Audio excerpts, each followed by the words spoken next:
concrètement, elles vont pas être mortes. Et donc elles vont tourner en rond. Si j'explose le nid, elles vont tourner en rond. Est-ce qu'il faut laisser le nid en entier? Non, pour qu'elles viennent mourir dedans. Qu'elles viennent mourir dedans. Mais avec le paintball, on laisse pas le nid en entier, on le pulvérise. C'est ce que j'ai pensé, moi, quand vous avez parlé avec la perche de paintball, j'ai dit, l'avantage de la perche, immanquablement, ça va exploser le nid. C'est pour ça, ça va exploser le nid. Donc vous en retrouvez avec tout ça. C'est pour ça que le paintball, il y en a qui vous le font à toute saison, ils vous le font n'importe comment, et résultat, on se retrouve à en avoir partout. C'est pour ça qu'on est infesté avec des frelons asiatiques, parce que dans le sud, ils attaquaient la chevrotine. Et oui, bien sûr. Ouais, parce que là j'aurais très bien pu foutre un coup de sang. C'est comme ça qu'ils l'ont fait dans le sud. Mais le problème, c'est que bah, vos on multiplie les... C'est ça, en fait. Parce que si vous montez sur le toit, là, par exemple. Non, je ne fais pas ça. Ah, je fais pas avec les branches. Regardez, je vais vous montrer ça. Celle-là, elle fait 7,50 m la perche.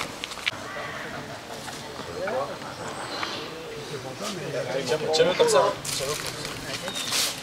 il faut rester stable comme ça. Bah, faut rester stable. Là, déjà, on va l'emmancher dans le nid. Après, on emmanche. En fait, on a rajouté une petite sonde qui va dépasser de ça encore de nid dedans. Et en fait, on le perce dans le nid. On en met entre la surface et après, on le perce dans le nid. Là, concrètement, il manque 4 mètres. 4-5 mètres. Là, il me manque 5 mètres. Je vais vous montrer. Si on peut accrocher l'échelle sur le tracteur, sur le côté du tracteur. Oh non, je fais pas de l'escalade, je fais pas de la... Ah, je sais bien, non mais c'est pas l'histoire. Hein, là, je fais pas du... Faut rester en sécurité aussi. Hein. Parce qu'il y a ça, on a une combinaison en plus. Hein. Pour intervenir, on a une combinaison, donc on n'a pas une visibilité qui est optimale. Je pense que c'est mieux la combinaison. Ouais, non mais voilà, donc on n'a pas une visibilité qui est optimale, on n'a pas une liberté de mouvement, faut qu'on reste aussi en sécurité aussi. Hein. Et voilà, les branches, je les sens pas, et je me sens pas de mettre une échelle posée sur le truc pour grimper. C'est sur la grosse branche, un gros chêne ou un truc comme ça. Sur la grosse branche, il n'y a pas de souci, mais les autres, non. Ouais, les grosses branches, à condition que tu sois à la base. À la base de la branche. Ouais, mais même après, c'est un micmac une fois qu'on est en haut. Quand c'est un chêne, on pose l'échelle dessus, paf, on met le machin, on monte à 12 mètres sans problème. Mais c'est pour ça qu'au téléphone j'insiste bien sur la hauteur parce que. J'ai du mal à l'évaluer là, la hauteur. Bah là concrètement, vous avez vu là où on est monté, il manquait 4 mètres, il manquait 4-5 mètres par rapport à la perche et je la tenais en bout de bras. Donc 1m86 plus à bout de bras 2m30, plus l'échelle, plus la perche 7m50. Il fait 15 mètres, il a 13-14 mètres. Bon alors. Donc là moi c'est paintball. C'est paintball, c'est la solution de sécurité.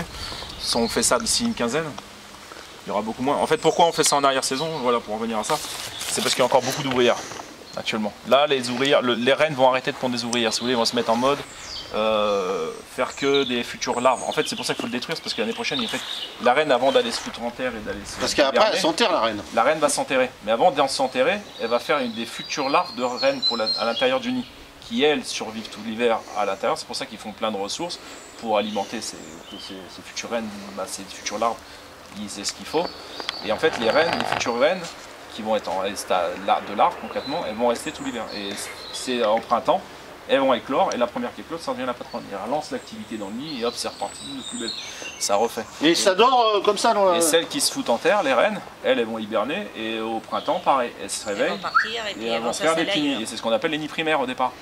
C'est la reine qui sort, qui se fait un petit nid primaire, qui crée 2-3 ouvrières, et une fois que les ouvrières sont sorties, paf, elles vont faire un nouveau nid, après un gros truc, et c'est reparti. Et là, s'il tombait, on serait blessé là-dedans, on aurait des problèmes? Ah là, s'il tombe là, comme ça? Ouais. Ah là, vous allez courir, je vous le garantis. Comme vous n'avez jamais couru. Là, comme vous n'avez jamais couru.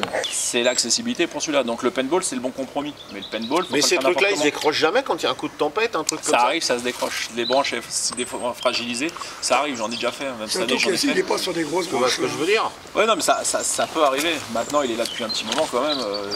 Bah oui, si on se décroche, c'est du pas de bol concrètement. Et on l'a pas vu. Non, mais ça, c'est souvent parce qu'il y a tellement de feuilles qu'on bah, voit c'est pas. Ça, et en fait, c'est parce que les feuilles ont commencé à tomber. On se promène pas en marchant comme ça. Ben non, pas vraiment. Dans 15 jours, il y en aura beaucoup moins d'ouvrières. Il y aura toujours quelques ouvrières, mais il y en aura beaucoup moins.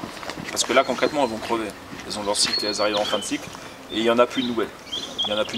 Donc dans 15 jours, si on attaque fin 20-25 octobre, fin de saison, il n'y aura plus d'ouvrières. Il y aura beaucoup moins d'ouvrières. Donc concrètement, on tape dans le nid et on va tuer les futures larves surtout. Là, ce qui est important, c'est de tuer les futures larves pour l'année prochaine, qu'il n'y ait pas de reprise de nid. Et la reine, elle va être tuée aussi? La reine, c'est une chance sur deux. Est-ce qu'elle sera là ou est-ce qu'elle sera descendue? Ça se trouve qu'elle est déjà barrée, la reine. Ah d'accord. Ça se trouve que la reine elle est déjà plus là en fait. La reine elle est peut-être déjà barrée depuis. Tout dépend de la météo, mais ça on peut pas la prévoir. C'est ce que j'allais vous dire, ça c'est dépend aléatoire. Mais de toute façon, les frelons asiatiques, on n'en reviendra jamais à bout. Maintenant, il est là, il est installé, on n'en reviendra pas à bout. Maintenant, on peut stopper la propagation en ne laissant pas les nids pour l'année suivante. Par exemple, parce que là, concrètement, il laisse une reine, mais il laisse aussi 4-5 sirènes en devenir. Donc il y a une qui va sortir, qui sera la première qui va éclore, ça sera la reine. Mais les autres, il y a des reines en devenir. Donc concrètement, c'est celle-là qu'il faut toutes shooter. Donc là, vous en shootez quand même, vous allez tuer quand même 5 sirènes. Sauf s'ils trouvent 5 sirènes potentielles. D'avoir un prédateur. C'est 5-6 nids moins. Mais des prédateurs, ouais, il y a certains oiseaux qui vont venir les taper, tout ça, mais le problème c'est qu'ils le sentent. C'est quel est l'oiseau qui les tape? Les merles, les trucs comme ça. Mais... Bah là, je voyais qu'il y avait un merle qui était dans l'arbre tout à l'heure. Parce qu'on dit par exemple sur les processionnaires qu'il n'y a que les mésanges qui se les tapent. Ouais, processionnaire, ouais, après c'est compliqué la processionnaire.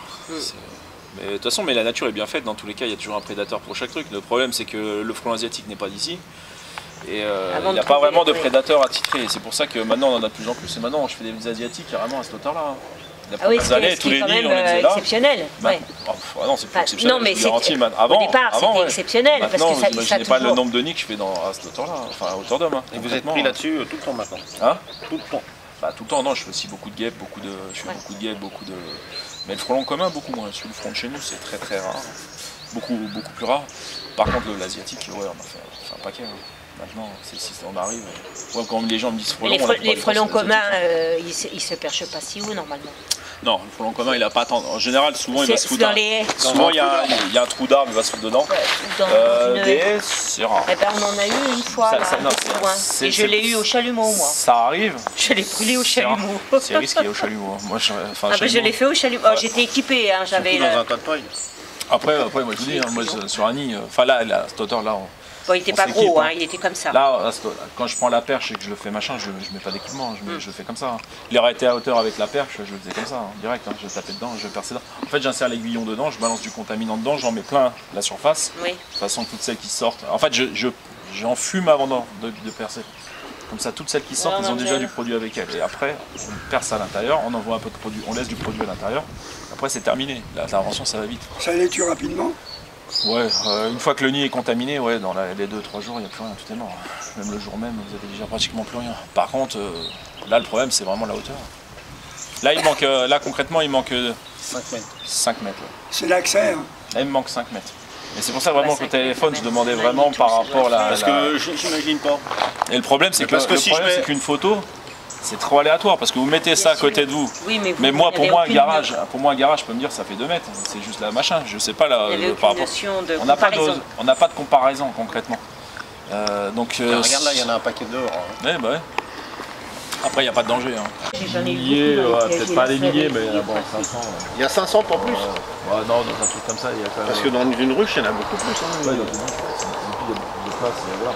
Mais, on en a combatté pas mal l'année dernière. Le problème, c'est pour en taper. Concrètement, vous perdez pratiquement la moitié. Pour en tuer un, vous allez perdre pratiquement la moitié. Ils se sont habitués, c'est pareil. En Asie, ils ont ça depuis des années, ils ont des abeilles aussi. Mais en fait, ils se foutent dessus. En fait. Parce que les abeilles, ils ont une tolérance à la chaleur qui est plus haute que celle-là. Les abeilles, ça monte jusqu'à 41-42 degrés, ils peuvent se chauffer jusqu'à 41-42. Et en fait, ce qu'ils font, c'est qu'ils vont tourner autour, elles vont se frictionner pour faire monter la température.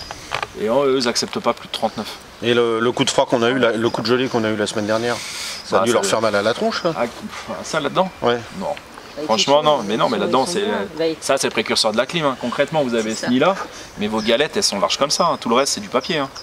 Donc concrètement, c'est hermétique, c'est vachement bien foutu. Et c'est pour ça que pour le casser le truc, le paintball, on va être obligé déjà de casser cette partie papier extérieur. Donc on est obligé de casser du papier. Donc le temps qu'on casse le papier, moi je viens chez vous avec une masse, tape dans le mur. Vous n'allez pas attendre que j'ai fait un trou dans le mur pour venir sortir. Vous voyez ce que je veux dire? Et elle, c'est pareil. Donc on va leur balancer des contaminants. Donc c'est un pistolet qui envoie quand même, ça envoie 300 km/h la bille. Mais le problème, c'est qu'il faut en envoyer un bon paquet déjà, il faut casser le nid, et une fois que le nid est bien éventé, après on joue avec les conditions climatiques. Une fois que le nid est éventé, là concrètement, il suffit que je fasse un grand trou dedans, même pratiquement, bon moi je fais des billes encapsulées que moi-même, c'est la poudre là que j'en ai plein les mains là. Cette poudre-là que je mets dans des billes que j'encapsule moi-même, c'est des billes de cinéma, c'est des billes concrètement que j'encapsule, je mets du produit dedans et ça balance un contaminant à l'intérieur. Mais avant de balancer ce produit, il faut que je mette faut que j'ai un trou, mais là, un accès au trou. parce que le paintball, il va être gêné, enfin les billes elles vont être gênées par la... Non, franchement, je veux dire. Par l'arbre, non? Par les feuilles, les... Non, bah après je trouve un angle. Bon après par contre ce sera pas moi, ce sera mon frère. Moi je pars en congé à la fin de la semaine. Ça sera mon frère qui intervient. Bon là d'habitude c'est lui qui est fait. Il est aussi costaud que vous? Non, il est plus petit. Ah. C'est mon petit frère. C'est lui qui va intervenir, mais alors là concrètement là j'ai à cette distance là. On fait comme ça alors? Pas se prolonger, c'est trop tard de toute façon, il n'y aura pas de prolifération. Il n'y aura pas de prolifération, il n'y aura pas... Il y a des rennes qui... Ouais mais les rennes, si le nid est cassé, il n'y aura pas de prolifération, parce que le vent va se mettre dedans, les larves vont pas survivre avec un hiver froid.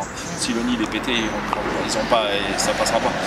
Le souci c'est surtout, c'est au niveau du... comment dire, c'est surtout c'est que là si on le casse tout de suite, là vous allez avoir des frelons qui vont tourner pendant 5 jours, vous allez avoir les frelons, ils vont être à cette hauteur là. Non mais ça m'intéresse pas. Ils vont être pas forcément agressifs parce que ils vont être stressés. Mais pendant l'intervention, ils vont être stressés pendant 1 heure ou 2. Après, ils vont pas être forcément agressifs, mais ils vont tourner partout, concrètement. Là, vous allez à tandem, vous allez en voir voler autour de vous. Non, mais ça m'intéresse pas. Il suffit qu'il y ait une gamine ou un gamin. C'est ça. C'est pour ça que c'est pas la meilleure des solutions, c'est pas le meilleur de... Donc si vous me dites qu'il faut attendre 15 jours avec paintball, ben on y va, c'est tout. Ouais. Enfin concrètement là ce que je vais faire du paintball, pourquoi fin octobre? C'est ce que je vous explique, c'est qu'il va y avoir beaucoup moins d'ouvrières. Donc les frelons vont plus trop tourner aux alentours. Ça va tourner un petit peu pendant quelques heures, ou une journée ou deux, ça peut tourner un peu autour. Mais si vous le faites, là si je le fais tout de suite, là concrètement vous allez avoir un nuage qui va... Voilà. Moi le paintball, le nid je vais pas le faire, il va en rester une partie sur l'arbre, c'est impossible de le décrocher, hein. Concrètement il faut couper la branche. Mais vous mettez, une fois qu'il y a le vent qui rentre dedans, il y a la pluie qui rentre dedans. L'année dernière, il est resté tout l'hiver le truc. Hein. Voilà, une fois qu'il y a le froid se met dedans. La flotte. Le froid, la flotte, tout ça. Ça les lessive. Donc en fait tout ça c'est une partie, ce n'est que de l'isolant. Vous voyez, voilà. Donc vous voyez bien, hein, c'est de l'isolant et c'est eux qui ont inventé la clim. Parce que nous au pire on leur a piqué l'idée. Donc ensuite, vous avez ici à l'intérieur une nurserie. Alors c'est très fragile.